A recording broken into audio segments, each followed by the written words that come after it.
जय हिंद दोस्तों, आप सभी का स्वागत है एक बार फिर से आपके अपने यूट्यूब चैनल यूनिक ज्ञान में।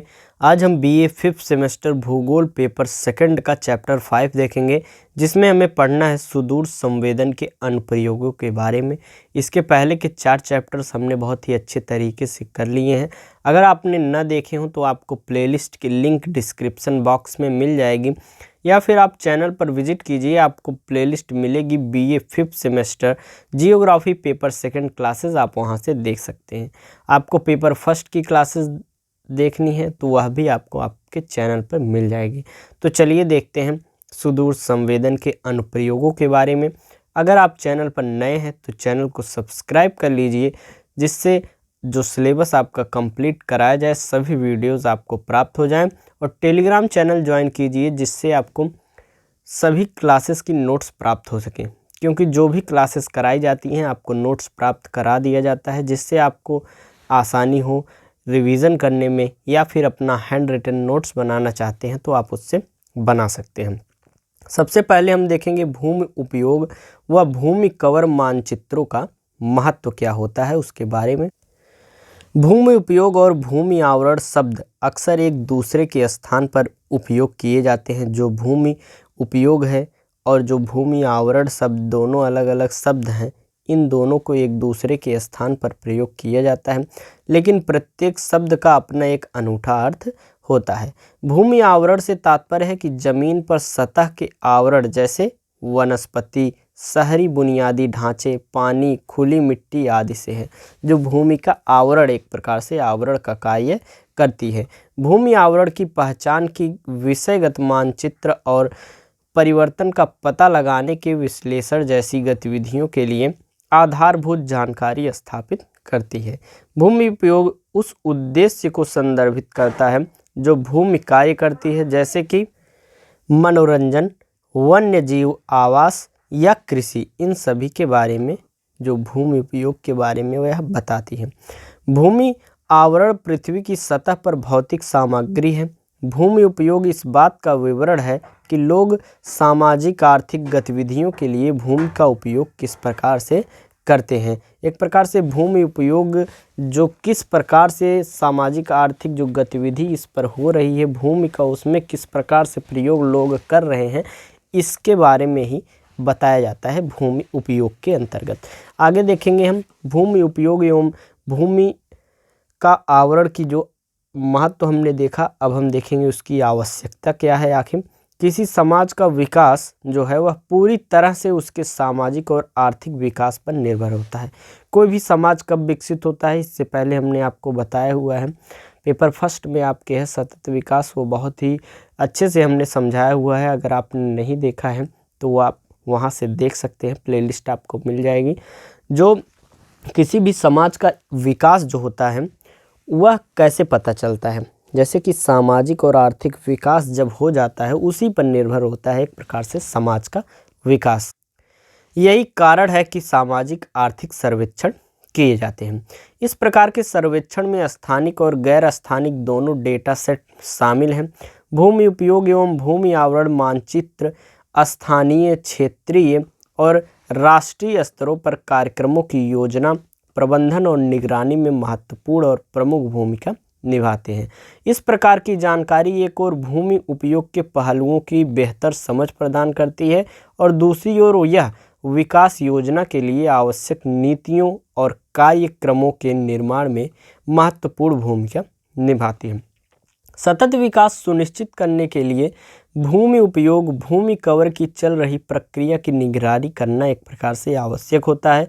सतत शहरी विकास प्राप्त करने के लिए और कस्बों और शहरों के बेतरतीब विकास की जांच करने के लिए यह आवश्यक है कि शहरी विकास के जुड़े प्राधिकरण ऐसे नियोजन मॉडल तैयार किए जाएं ताकि उपलब्ध भूमि के हर हिस्से का सबसे तर्कसंगत और इष्टतम तरीके से उपयोग किया जाए। एक प्रकार से उसके मॉडल बनाए जाएं, उसका नियोजन किया जाए और फिर उसका अच्छे से प्रयोग किया जाए।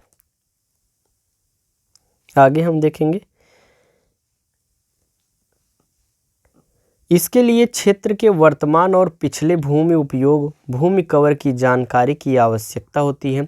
भूमि उपयोग एवं भूमि आवरण मानचित्र हमारे पारिस्थितिकी तंत्र और पर्यावरण में हो रहे परिवर्तनों का अध्ययन करने में हमारी सहायता करते हैं। जैसे कि कैसी भूमि है यहाँ पर कैसी खेती होती है, वनस्पति कैसे हैं, कैसे पता चलता है भूमि के उपयोग किस प्रकार से किया जा रहा है अभी तक, उसको हम ध्यान देते हुए जान पाते हैं। यदि हमारे पास अध्ययन इकाई के भूमि उपयोग, भूमि आवरण के बारे में इंच दर इंच जानकारी है तो हम अपने पर्यावरण को बचाने के लिए नीतियां बना सकते हैं और कार्यक्रम शुरू कर सकते हैं। आवरण क्या होता है हमने बताया, एग्जाम्पल देके आपको समझाया। जो भूमि के ऊपर वनस्पतियां हैं, जल हैं, पौधे हैं, ये सभी आवरण हैं। और ये किस प्रकार से इंच दर इंच भूमि जो है वह उसका उपयोग कर रहे हैं, मतलब किस भूमि पर कैसा आवरण हो रहा है, वनस्पति कैसी हो रही है, इन सभी बातों को अगर हम अच्छे से जानते रहें तो हम अच्छे से नीति बनाकर पर्यावरण को बचाने के लिए प्रयोग कर सकते हैं। आगे हम देखेंगे भूमि उपयोग एवं भूमि आवरण के प्रकार कितने होते हैं। इसमें पहला होता है अनुपयोगी वर्गीकरण, जो कि सॉफ्टवेयर द्वारा परिकलित की गई है। इस प्रकार का जो वर्गीकरण होता है उसमें उपयोगकर्ता द्वारा प्रदत्त नमूना वर्गों के बिना किसी छवि के सॉफ्टवेयर विश्लेषण पर आधारित होता है। इसमें सामान्य विशेषताओं वाले पिक्सल का समूहन शामिल है। कंप्यूटर यह निर्धारित करने के लिए तकनीकों का उपयोग करता है कि कौन से पिक्सल संबंधित हैं, उन्हें कक्षाओं में समूहित करता है और उपयोगकर्ता निर्दिष्ट कर सकता है कि सॉफ्टवेयर किस एल्गोरिथम का उपयोग करके यह करेगा और आउटपुट कक्षाओं की वांछित संख्या कितनी होगी। इन सभी चीज़ों के बारे में सॉफ्टवेयर बता देगा। अन्यथा वर्गीकरण प्रक्रिया में सहायता नहीं करता है। हालांकि उपयोगकर्ता को वर्गीकृत किए जा रहे क्षेत्र जैसे कि आर्द्र भूमि, विकसित क्षेत्र, शंकुधारी वन आदि का ज्ञान होना चाहिए, तभी वह अलग अलग क्षेत्रों को अलग अलग वह विभाजित कर पाएगा, वर्गीकृत कर पाएगा। दूसरा हमारा होता है पर्यवेक्षित वर्गीकरण, जो कि एक मानव निर्देशित वर्गीकरण है। यह इस विचार पर आधारित है कि एक उपयोगकर्ता एक छवि में नमूना पिक्सल का चयन कर सकता है जो विशिष्ट वर्गों के प्रतिनिधि, और फिर छवि प्रसंस्करण सॉफ्टवेयर को इन प्रशिक्षण साइटों को छवि में अन्य सभी पिक्सल के वर्गीकरण के संदर्भ में रूप में उपयोग करने के लिए निर्देशित कर सकते हैं। उपयोगकर्ता के ज्ञान के आधार पर प्रशिक्षण साइटों जैसे कि परीक्षण सेट इनपुट कक्षाओं के रूप में भी जाना जाता है, इनका चयन किया जाता है। फिर उपयोगकर्ता यह सीमा भी निर्धारित करता है कि उन्हें यह एक साथ समूहित करने के लिए समान अन्य पिक्सल कैसे होने चाहिए। ये सीमाएं अक्सर प्रशिक्षण क्षेत्र वर्णक्रमीय विशेषताओं के आधार पर निर्धारित की जाती हैं।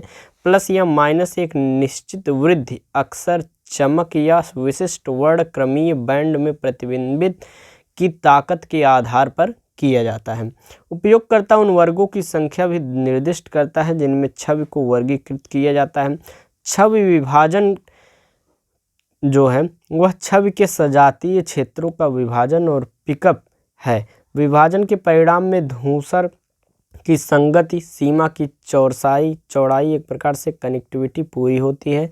विभाजन की शास्त्रीय विधि मापन स्थान के आधार पर स्थानिक सफाई है, और छवि विभाजन उच्च रिजोल्यूशन रिमोट सेंसिंग छवियों के वर्गीकरण और फीचर निष्कर्षण के लिए एक महत्वपूर्ण प्रसंस्करण प्रक्रिया है। जो मुख्य छवि है उसका विभाजन विधियां जो हैं वह निम्न है, जिसमें से पहला विधि है थ्रेशोल्ड आधारित। पहला जो है थ्रेशोल्ड आधारित, इसमें क्या होता है, दहलीज विभाजन छवि विभाजन का सबसे सरल तरीका है और सबसे आम समानांतर विभाजन विधियों में से यह एक है। यह एक सामान्य विभाजन एल्गोरिथम है जो विभिन्न लक्ष्यों के ग्रे मान के आधार पर छवि ग्रेस्केल सूचना प्रसंस्करण को सीधे विभाजित करता है। बस आप ध्यान से समझते रहिए, एक बार सुनते रहिए, एक बार रिवीजन कर लीजिएगा, आपको नोट्स मिलेगा, बहुत ही अच्छे तरीके से आपको समझ में आ जाएगा। दूसरी विधि है एज डिटेक्टेशन सेगमेंटेशन। वस्तु का किनारा छवि की असतत स्थानीय विशेषताओं के रूप में होता है, अर्थात छवि का सबसे महत्वपूर्ण हिस्सा स्थानीय चमक में परिवर्तन होता है, जैसे कि उत्परिवर्तन का ग्रे मान या रंग परिवर्तन, बनावट परिवर्तन, और इसी तरह असंतता का उपयोग किनारों का पता लगाने और छवि विभाजन के उद्देश्य को प्राप्त करने के लिए किया जाता है। क्षेत्रीय विकास खंड विधि क्या है? क्षेत्रीय विकास विधि एक विशिष्ट धारावाहिक क्षेत्र विभाजन एल्गोरिथम है और इसका मूल विचार एक क्षेत्र बनाने के लिए पिक्सेल के समान गुणों को एक साथ रखना है। विधि के लिए पहले एक बीज पिक्सेल का चयन करने और फिर बीज पिक्सेल के चारों ओर समान पिक्सेल को उस क्षेत्र में विलय करने की आवश्यकता होती है जहां पिक्सेल जो है वह स्थित होता है। आगे देखेंगे, अगली विधि है सामान्यीकृत अंतर वनस्पतिक सूचकांक। सामान्यीकृत अंतर वनस्पति सूचकांक में क्या होता है कि सामान्यीकृत अंतर वनस्पति सूचकांक जो है उसे NDVI कहा जाता है। NDVI जो है उसे कहा जाता है सामान्यीकृत अंतर वनस्पति सूचकांक।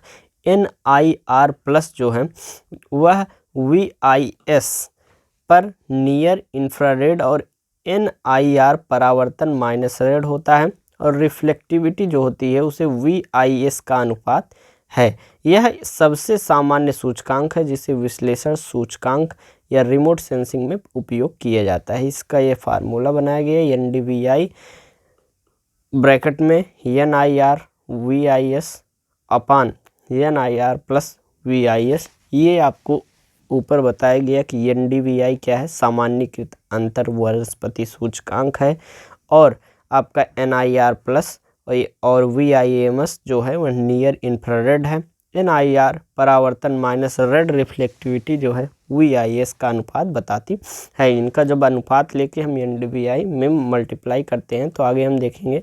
विशेष रूप से जो NDVI है वह 1977 में कॉम्पटन टकर नामक नासा के वैज्ञानिक द्वारा विकसित किया गया था। NDVI का मूल सिद्धांत इस तथ्य पर निर्भर करता है कि उनकी पीठ पर स्पंजी परतों के कारण पत्तियां निकट अवरक्त में बहुत अधिक प्रकाश को दर्शाती हैं, और इसके विपरीत अधिकांश गैर पौधे वस्तुओं के साथ जब पौधा निर्जलित तथा तनावग्रस्त हो जाता है तो स्पंजी परत जो है वह ढह जाती है और पत्तियां जो हैं कम NIR प्रकाश को परावर्तित करती हैं, लेकिन दृश्यमान सीमा में उतनी ही मात्रा में। इस प्रकार गणितीय रूप में इन दो संकेतों के संयोजन से पौधे के गैर पौधे से और स्वस्थ पौधों को बीमार पौधे से अलग करने में मदद मिलती है। भूस्थानिक डेटा और भूमि उपयोग आवरण क्या है, भूमि उपयोग या भूमि आवरण क्या है, इसके बारे में हम देखेंगे। सुदूर संवेदन निगरानी नेटवर्क और भौगोलिक सूचना प्रणाली GIS में प्रगति के साथ स्थानिक डेटा की उपलब्धता जो है वह तेजी से बढ़ रही है। इन भूस्थानिक डेटा में न केवल मानचित्र और भूमि उपयोग के स्थान और भूमि कवर शामिल, लेकिन डेटा के कई गुण जैसे कि जनगणना से सामाजिक आर्थिक डेटा, बहुअस्थायी उपग्रह व्युत्पन्न पर्यावरणीय डेटा या अन्य विषयगत रेखापुंज डेटा के उपयोग और पहुंच में सुधार ने पर्यावरण मॉडलिंग में बढ़ते उपयोग में योगदान प्रदान किया है। जैसे कि रिमोट सेंसिंग निकट वास्तविक समय में एक बड़े भौगोलिक क्षेत्र में वनस्पति विकास की स्थिति पर संक्षिप्त जानकारी जो है वह प्रदान करता है। वनस्पति वृद्धि पैटर्न का अनुमान सामान्यीकृत अंतर वनस्पति सूचकांक NDVI का उपयोग करके लगाया जाता है, जो कि सबसे व्यापक रूप से उपयोग किए जाने वाले वैश्विक NDVI डेटा सेट से प्राप्त दृश्यमान लाल कलर का जो होता है वह VIS और निकट अवरक्त NIR बैंड परावर्तन पर आधारित होता है। भूमि उपयोग या भूमि आवरण मानचित्रों के अनुप्रयोग क्या हैं?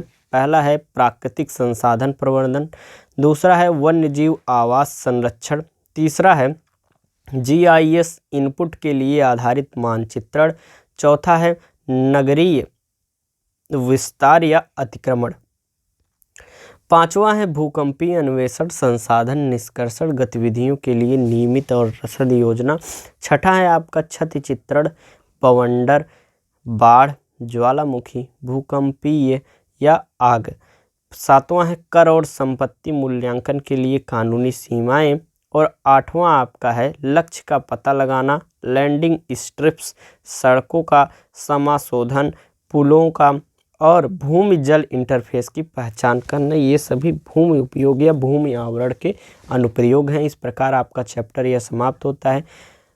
तबीयत खराब होने की वजह से बहुत दिनों से वीडियो नहीं बन रही थी, अब भी तबीयत अच्छी नहीं है, इसलिए हमने वीडियो बना दी, क्योंकि आपके बहुत कमेंट आ रहे थे जियोग्राफी सब्जेक्ट्स 5th सेमेस्टर से रिलेटेड। तो ये वीडियो अच्छे से हमने क्लियर नहीं कर पाया है। आप PDF अच्छे से देख लीजिएगा, रिवीजन करके तैयार कर लीजिएगा। धन्यवाद, मिलते हैं अगले वीडियो में।